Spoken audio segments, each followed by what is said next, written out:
We are, and I'm joined by Mark from Home Depot. And today, Mark, we're going to talk a little bit, this is a time of year, most of the state, most of the Southwest for that matter, uses swamp coolers. We don't use refrigerated air overall. I think the percentage is pretty much lopsided. But this time of year, during the monsoon season and the dew points get way up there, they don't work too good. So I'm just wondering, what are some of the tips we can give folks at home on how to make them more efficient? Well, the main thing is air circulation in your home. Crack your windows. Use your ceiling fans. If you don't have ceiling fans, install ceiling fans. They're relatively inexpensive.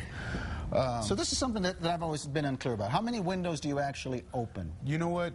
Every room it's best to have every room a window cracked just a little bit. That allows full circulation throughout the house.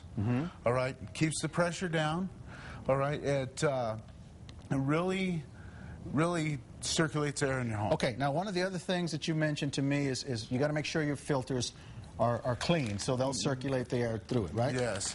The filters themselves, a lot of times, a lot of people make the mistake of not changing out their filters. They use the same filter year in, year out.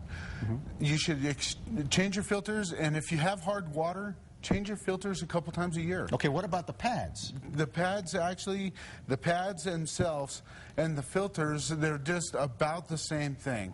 All right, one absorbs a little more water than the other and allows more air to come through the pad and the filter itself to create more evaporation. Okay. Okay, now the other thing, I guess you need to make sure that your unit is big enough for the size house that you have. Yes. Okay, it goes by your square footage. All right, your CFMs, which is your cubic foot per minute that your unit's pumping. Right. Okay, it all depends on your CFMs. If you know your square footage, even if you don't know your square footage, you can measure out the room, come down to Home Depot, come down to the Renaissance store and ask for one of us. We'll be happy to help you. Okay.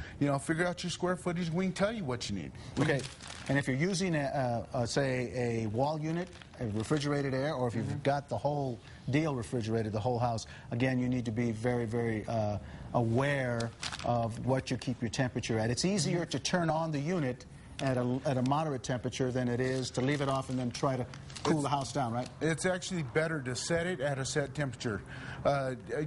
Most people are comfortable around 67, 68 degrees.